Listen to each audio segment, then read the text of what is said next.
American actor and activist Danny Glover has for decades been a firm supporter of South Africa, but more broadly a champion of social justice around the world. United States Correspondent Sherwin Bryce-Pease chatted to him on the sidelines of the Shared Interest Awards Gala in New York and covered topics from his continued interest in South Africa's development and economic justice to climate change and American politics. Your commitment to South Africa has lasted certainly over the decades. I saw a picture of you with Nelson Mandela. I think it was soon after he was released from prison. You were wearing a grey suit.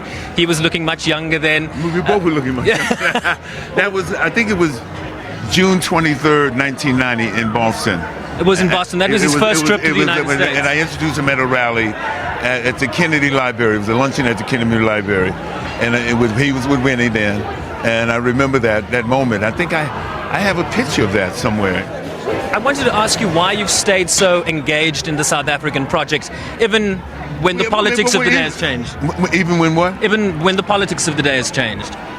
Well, I also was part of that investment to bring Pepsi back that didn't work out because Coca-Cola was so strong and everything else. I think on the one hand, because I think there are new elements and new forces. I've always been connected virtually all my life through labor unions because my parents were labor union organizers and worked in the post office, postal employees. And I mean, the most events that I heard about, most important events sometimes happen through the conversation that went on through them and what they supported and everything else. So, there's a lot of things that are changing, and I want to kind of like look at the ideals from the Freedom Charter. I mean, when I worked on Mandela, before I worked on Mandela, I first read Mandela's writings in 1967. A little published pamphlet that came out of UK, so it said, "No easy walk to freedom." You could find it. You couldn't find it. It was almost like a pirated copy. We were reading this as students. So that's the first time that I knew about Mandela 50 years ago. Wow. You know what I'm saying? And we were reading in Nkrumah, we were reading in Julius Nyerere's African Socialism. And it's the reason why I majored in economics after reading African Socialism, with Julius Nyerere's great book about Ujamaa villages and so on, self-sufficiency.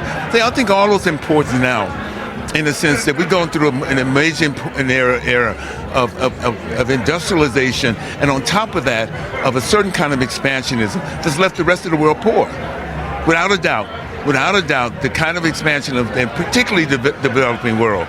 The numbers, the UN numbers don't lie. When 40% of the people in the world live on less than $2 a day. That's right. $2 a day. Less than 40% of the people live on 40% of the people live on less than $2 a day. So those are the kind of questions that I ask myself.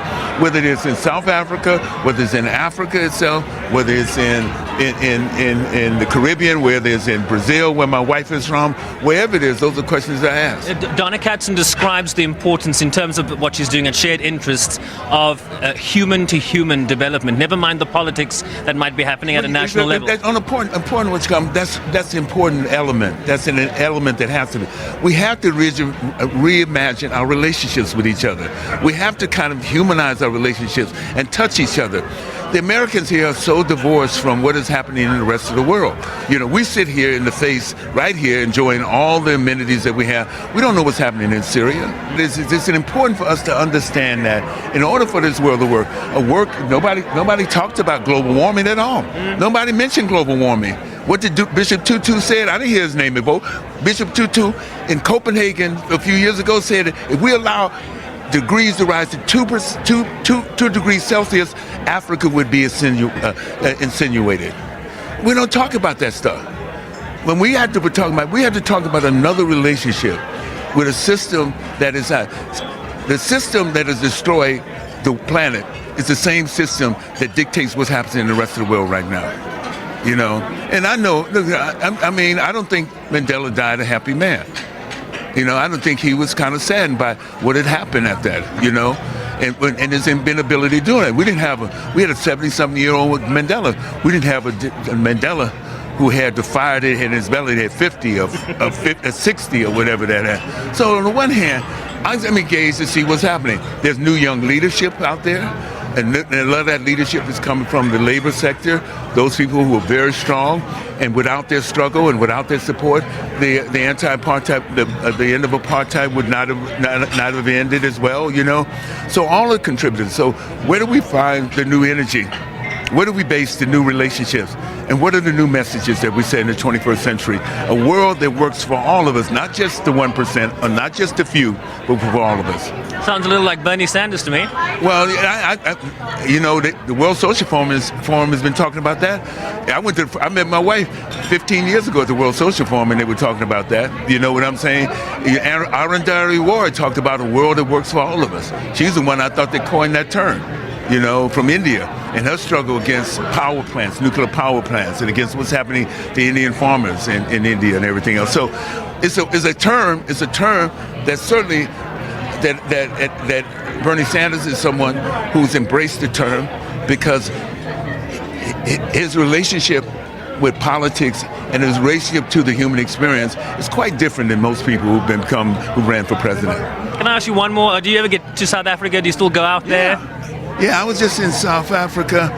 I've been to South Africa about 35 times.